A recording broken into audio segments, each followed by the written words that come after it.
نظام کی بجائے آپ نظام کے لیے کوئی نظام بنائیں. یعنی پہلے لوگوں کو مسلمان تو کریں. لوگ تو مسلمان ہی نہیں ہیں، قانوناً صرف مسلمان ہیں، پاکستان کے شناختی کارڈ میں مسلمان ہیں، نماز پڑھتے نہیں ہیں، اپنے 5.5-6 فٹ کے اوپر اسلام نافذ کرنے کے لیے تیار نہیں ہیں، اپنے 4 مرلے کے مکان کے اندر رہنے والے اپنے جو انڈر بیوی بچے ہیں ان کے اوپر اسلام نافذ کرنے کے لیے تیار نہیں ہیں. یہ ساری علمی شہوات ہیں، نوجوانوں کو یوز کیا جاتا ہے ہماری چند جماعتوں کی طرف سے اسلامی نظام کے نام کے اوپر. وہ بھی خوش ہوتے ہیں ہم اسلام کے لیے چند ایک بروشر پکڑ کے جمعے کی نماز کے بعد وہ لوگوں میں تقسیم کر رہے ہوتے ہیں. اس طرح کوئی تبدیلی آتی ہے دنیا میں؟ مجھے بتائیں. کچھ بھی نہیں آتی. اس طرح کی کئی وہ تنظیموں کے لوگ ہمارے پاس آتے ہیں، میں نے ان سے جب بیسک اسلامک نالج پوچھا تو ان کو وہی نہیں پتا تھا. تو میں نے کہا میرے بھائی جب آپ کو پتہ ہی نہیں ہے، آپ کی اپنی تربیت نہیں ہوئی ہوئی ہے، آپ نے آگے لوگوں کو کیا بتانا ہے؟ اسلامی نظام کس چیز کا نام ہے؟ اسلام تو پھر انڈیویجول لیول پہ شروع ہوتا ہے. قُوا أَنفُسَكُمْ وَأَهْلِيكُمْ نَارًا، بچاؤ اپنے آپ کو اور اپنے گھر والوں کو جہنم کی آگ سے. یہ قرآن کا واضح فتویٰ ہے. بخاری اور مسلم دونوں میں حدیث ہے، اللہ کے محبوب صلی اللہ علیہ وآلہ وسلم نے فرمایا تم میں سے ہر شخص نگہبان ہے اور اس سے اس کی رعیت کے بارے میں پوچھا جائے گا. پھر آپ نے اس کو کھول کے بیان کیا کہ ایک جو مرد ہے وہ اپنے بیوی بچوں کے اوپر نگہبان ہے، ایک عورت جو ہے وہ اپنے مرد کے مال، گھر اور اس کے بچوں کے اوپر نگہبان ہے، ایک حکمران اپنی رعایا کے اوپر نگہبان ہے اور اس سے اس کے بارے میں پوچھا جائے گا. تو یہ اس طرح انڈیویجول لیول کے اوپر سٹارٹ ہو. اللہ کے محبوب صلی اللہ علیہ وآلہ وسلم نے بالکل اس کو زیرو سے سٹارٹ کر کے ایک ایپیکس تک پہنچایا. ہم صرف اس کو رول ماڈل کے طور پہ تو دیکھ سکتے ہیں، لیکن ضروری نہیں کہ اس طرح کی کامیابی تاریخ انسانی میں نہ پہلے ہوئی نہ ابھی تک بعد میں ہوئی ہے. ہم اسے رول ماڈل کے طور پر فالو کریں گے. لوگ کہتے ہیں کہ جی ہم بھی اسی طریقے سے سٹارٹ کریں، تو میں پھر اس میں عرض کرتا ہوں کہ معاملات زیادہ گمبھیر ہیں ہماری سوچ سے بھی. نبی صلی اللہ علیہ وآلہ وسلم کے مبارک دور میں مسلمانوں کا پتہ تو تھا نا یہ مسلمان ہیں یہ کافر ہیں. یہاں تو سارے ایک سے ایک بڑھ کے مسلمان ہیں اور منافق ہیں. تو آپ کیا کریں گے؟ رسول اللہ کو تو پھر بھی وحی کی تائید حاصل تھی صلی اللہ علیہ وآلہ وسلم. آپ کو بتا دیا جاتا تھا کہ اس طرح یہ لوگ گڑبڑ کر رہے ہیں، ان سے محتاط رہنا ہے، یہ وہ بھی اینڈ پہ جا کے. شروع میں تو سب نے بھگتا منافقین کے معاملات کو. آج تو وحی کا سلسلہ بھی کوئی نہیں ہے، ختم نبوت ہو چکی ہے. لوگ کہتے ہیں ہم مکی دور میں، میں کہتا ہوں نہیں، مکی دور سے بھی ہم بہت پیچھے ہیں. مکی دور میں تو کافر تھے تو کافر تھے، مسلمان تھے تو مسلمان تھے. اب مسلمان کہاں ہیں؟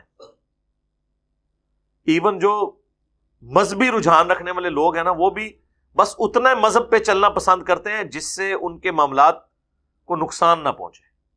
اس سے زیادہ آگے جانے کے لیے تیار ہی نہیں ہے.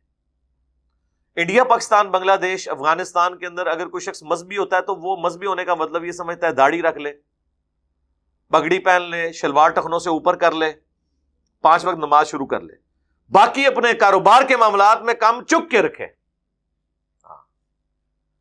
ہیروئن کی سمگلنگ بھی ہو رہی ہے اور ایئرپورٹ کے اوپر نماز بھی پڑھی جا رہی ہے. دونوں چیزیں پیرلل میں چل رہی ہیں. حرام کاروبار بھی اسی طریقے سے چل رہا ہے. تو اگر اسلامی نظام سے مراد آپ یہ لیتے ہیں کہ ویلفیئر اسٹیٹ ہو تو وہ تو پھر ہمارے یورپ اور امریکہ میں زیادہ بہتر ویلفیئر اسٹیٹس ہیں، اور انہوں نے پریکٹیکلی ایک دنیا کو جنت بنا کے بتایا. ہم لوگوں نے تو دنیا کا امن یقین کریں برباد کر کے رکھ دیا. ہم لوگوں میں سے مراد جو جذباتی لوگ ہیں. اس لیے ان خواہشات کو بجائے آپ بہت بڑے لیول پہ دیکھنے کے، ہر بندے نہیں دیکھنا، اور ایک بچے بچارے کا کیا ویژن ہے.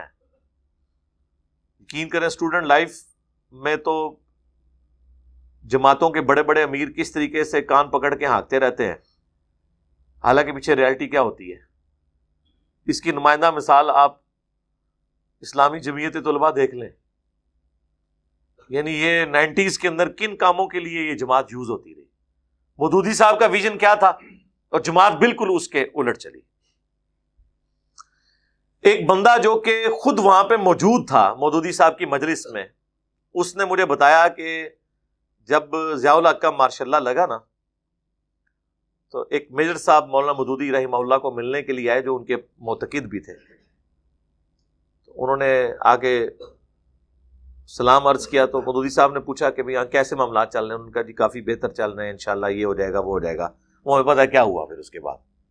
تو مودودی صاحب نے ایک جملہ بولا تھا کہ بیٹا اگر آسمان سے حضرت جبرائیل علیہ السلام بھی اتر کے ماشاءاللہ لگا دینا تو وہ بھی غلطی ہوگا.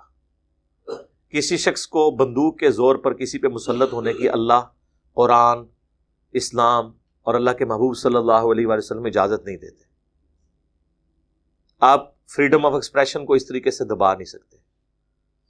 اور پھر دیکھیں ہم نے کیا کچھ بھگتا ہے اس کے بعد. تو لیکن جماعت اسلامی کیا کرتی رہی؟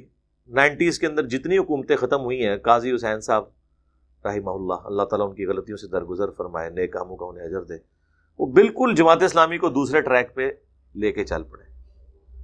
اور مس یوز اس طرح ہوئے کہ جماعت اسلامی کو اس پورے پیریڈ آف ٹائم میں اپنے نشان کے ساتھ الیکشن بھی نہیں لڑنے دیا جو ترازو کا نشان تھا. کبھی نون لیگ کے ساتھ جوڑ دیا، اس وقت کی مسلم لیگ، اور وہ اسلامی جمہوری اتحاد بنا. ٹھیک ہے جی. کبھی کسی چیز کے ساتھ اتحاد کروا دیا، پھر ایم ایم اے بن گئی تو کتاب نشان آ گیا.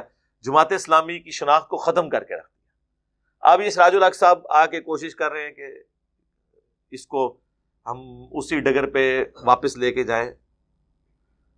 تو اس کے تو بہت ٹائم چاہیے. تو یہ اسلامی نظام کی جو باتیں ہیں نا جی، یہ آپ کا کام ہی نہیں. بس جتنا آپ کام کر رہے ہیں ہماری ویڈیوز اس کے اوپر آپ ریکارڈڈ دیکھ لیں.